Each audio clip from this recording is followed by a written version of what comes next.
படுதோல்வி அடைந்த அமெரிக்காவின் operation midnight hammer.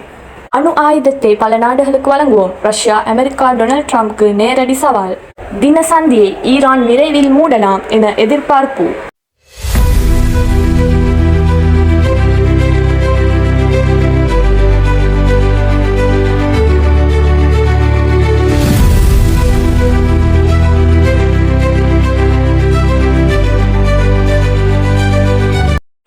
Operation midnight hammer என்ற பெயரில் ஈரானில் ஃபோடோர், நட்டான்ஸ், இஸ்ஃபஹான் தளங்கள் மீது அமெரிக்கா வான்வெளி தாக்குதல்களை நடத்தியுள்ளது.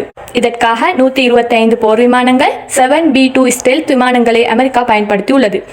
இந்த தாக்குதலில் அந்த 3 ஆராய்ச்சி கூடங்களும் கடும் சேதமடைந்ததாக அமெரிக்கா கூறுகின்றது.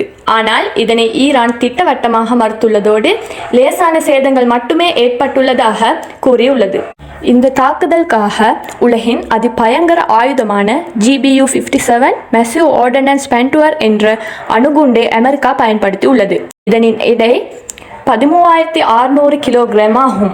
இந்த வெடிகுண்டு 200 அடி ஆழம் வரை தொலைத்து கொண்டு சென்று வெடிக்கும். எனினும் இந்த வெடிகுண்டால் கூட போட்டோ ஆய்வு கூடத்தை தொலைக்க முடியாது. ஆனால் இந்த வெடிகுண்டை தவிர உலகில் வேறு வெடிகுண்டு ஒன்றும் தயாரிக்கப்படவில்லை என BBC ஒப்புக்கொண்டது. மேலும் இது அதிரடி தாக்குதல் என மறைமுகமாக குறிப்பிடுகிறது. இந்த தாக்குதலுக்கு 7 விமானங்கள் கொண்டு சென்ற 13,600 கிலோகிராம் எடை கொண்ட 14 MOP குண்டுகள் பயன்படுத்தியுள்ளன. இது மட்டுமன்றி 75 மிசைல்களையும் அமெரிக்கா பயன்படுத்தியுள்ளது. ஈரானுக்கு ரஷ்யா அணு ஆயுதங்களை வழங்கும் என அந்நாட்டின் முன்னாள் அதிபர் டிமித்ரி மெத்வெடேவ் கூறியுள்ளார். இது உலகம் முழுவதும் பரபரப்பை ஏற்படுத்தியுள்ளது. இனி ரஷ்யா மட்டுமல்ல, பல நாடுகள் நேரடியாக அணு ஆயுதத்தை வழங்க இருக்கின்றார்கள். அமெரிக்காவின் இந்த தாக்குதல் மட்டும் தோல்வி அடையவில்லை, மாறாக அங்கு ஆட்சி மாற்றத்தை உருவாக்க வேண்டும் என்ற நோக்கமும் தோல்வி அடைந்துள்ளது. ஈரான் அரசை எதிர்த்தவர்களும் தற்போது ஆதரிக்கியுள்ளனர். அமைதியின் அதிபர் என்று பெயர் பெற்ற ட்ரம்ப் இப்போது போர் அதிபராக மாறியுள்ளார். மீண்டும் அமெரிக்காவை ஒரு போரில் சிக்க வைத்துள்ளார். இனி அமைதிக்கான நோபல் பரிசை அவர் மறந்துவிட வேண்டியதுதான். நரேவழி போருக்கான வாய்ப்புகளையும் ட்ரம்ப் திறந்துவிட்டுள்ளார். தற்போது இஸ்ரேல் பற்றி எரிகின்றது. இங்கு வெடி சத்தம் கேட்கிறது.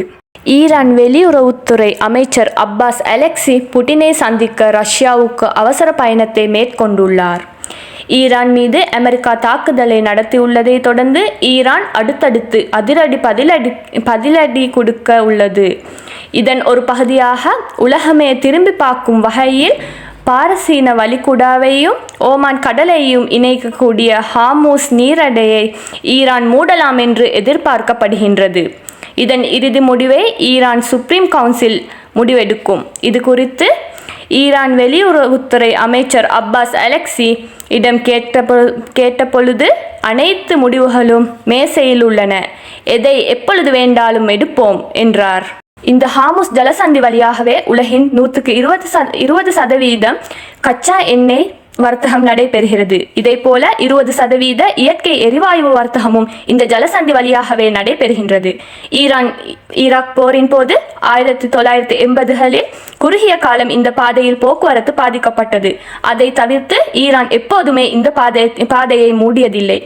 நிலைமை கைமீறி சென்றால் அமெரிக்காவை நிர்பந்தம் செய்வதற்காக இந்த பாதையை ஈரான் மூடலாம் என்று எதிர்பார்க்கப்படுகின்றது.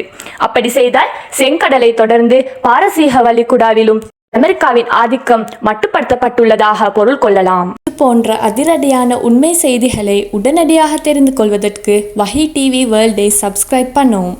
உங்கள் ஆதரவு எங்களுக்கு முக்கியம்.